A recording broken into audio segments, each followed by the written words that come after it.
नमस्कार दोस्तों, योर निवेश मित्र आज आपके लिए मल्टी कैप फंड्स के ऊपर एक वीडियो लेकर आया है। We provide education on investment and financial planning and one we key thing we believe in is to help you understand that investment is an asset which when purchased with planning will generate income and appreciate in future. Let's get started.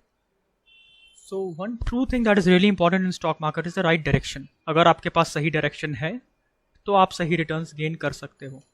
ये सबसे important चीज़ है जो आजकल हर किसी में missing है। लोग बिना डायरेक्शन की ट्रेडिंग करना चाहते हैं। We are here to give you that direction.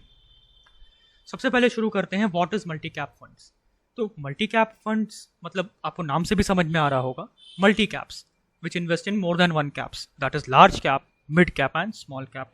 Allocation कितना कितना होगा तीनों में वो आपका म्यूचुअल फंड डिसाइड करेगा, but they will invest in large cap, mid cap and small cap as well. Major aspects क्या है मल्टी कैप फंड्स के? दो मेजर एस्पेक्ट्स हैं, एक है फ्लेक्सिबिलिटी, एक है बैलेंस। तो फ्लेक्सिबिलिटी क्या होता है? As you know that your large cap that your mutual fund is having all the three caps, large cap भी है, mid cap भी है and small cap भी है। Hence this makes it flexible कि आप अगर large cap में ज़्यादा invest करना चाहते हो, if you want to hedge your position in all the caps and you want to invest in one cap more or the other cap less and आप चाहते हो कि आपका investment तीनों caps में थोड़ा थोड़ा रहे, for that multi cap funds are used। Multi cap funds का एक और बेनिफिट आप अभी रिसेंट स्टॉक मार्केट में देख सकते हो।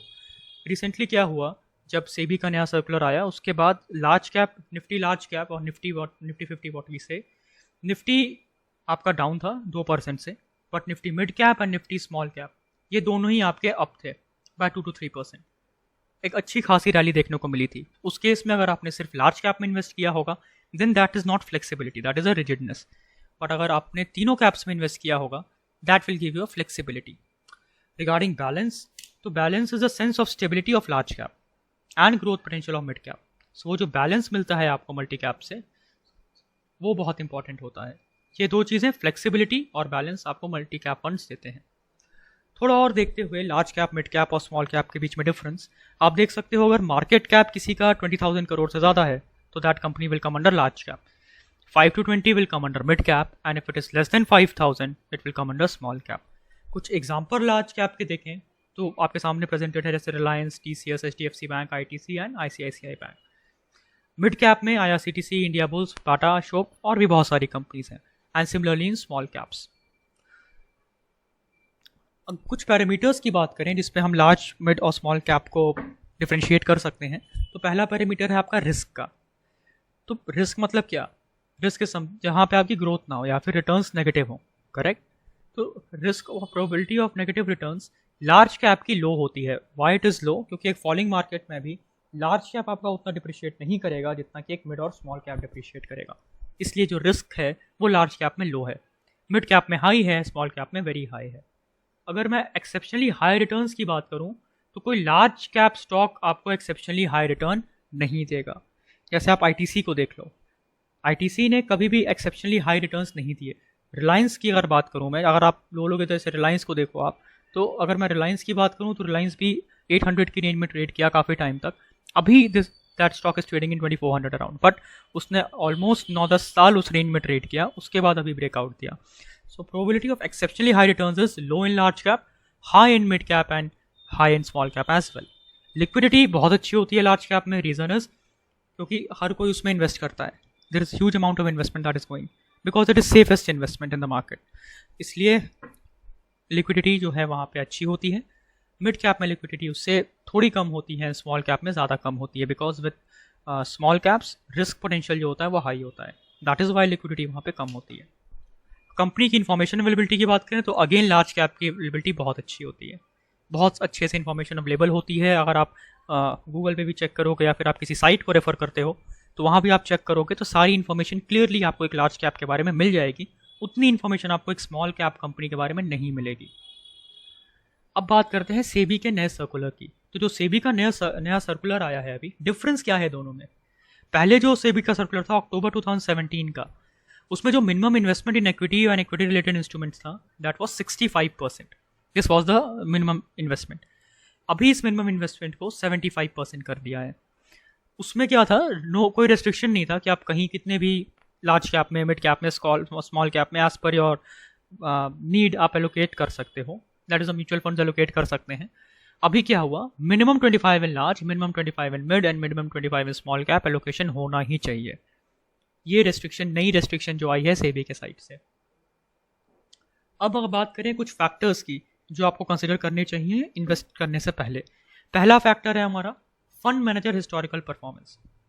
तो जो इन्वेस्टर हमारा होता है फंड मैनेजर का, वो पास्ट में कैसा परफॉर्म किया है, उसने कौन कौन से फंड्स मैनेज किए हैं, उसकी परफॉर्मेंस क्या रही है, वो समझ कर ही आपको किसी एक फंड में इन्वेस्ट करना चाहिए, क्योंकि अल्टीमेटली वो उसका डिसीजन होगा कि उसको कौन से स्टॉक में इन्वेस्ट करना है, किससे कब निकलना है, किसको ऐड करना है and so on.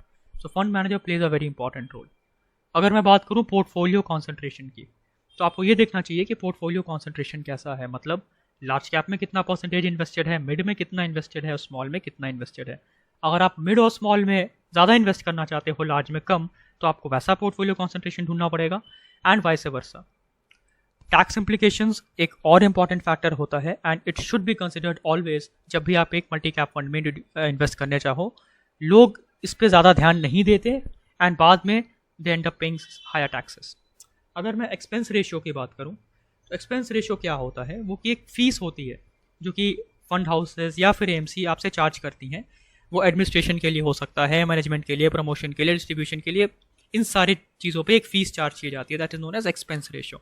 Basically fund को चलाने में होने वाले सभी खर्चे इस आंकड़े में शामिल होते हैं आपके। तो ये 4 फैक्टर्स, मेजर फैक्टर्स आपको कंसिडर करने चाहिए before your selection of mutual funds.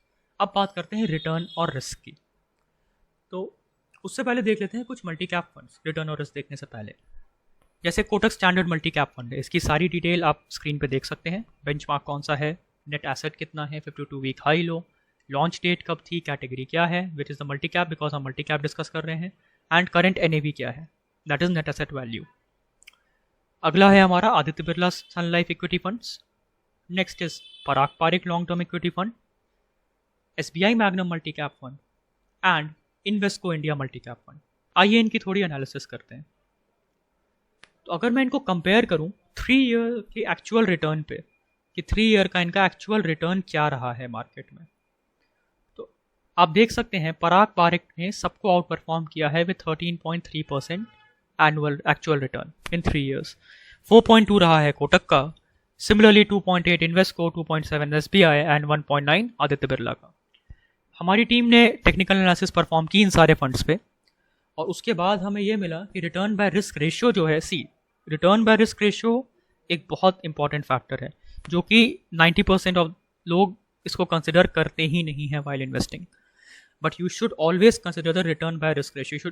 लोग क्या करते हैं, they only see the return part देख लिया, हाँ ठीक है let's invest it, no, should always see the return to risk ratio क्या है वहाँ पे।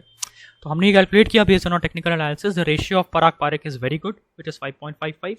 Similarly, Kotak is 1.28. This is 0.88, 0.86 and 0.56 as per our calculations. So, आशा करता हूँ आपको ये वीडियो पसंद आया होगा. Thank you so much for watching this. Please provide your feedback in the comment box. And don't forget to subscribe to this channel and share this among your friends for more videos. Thank you guys.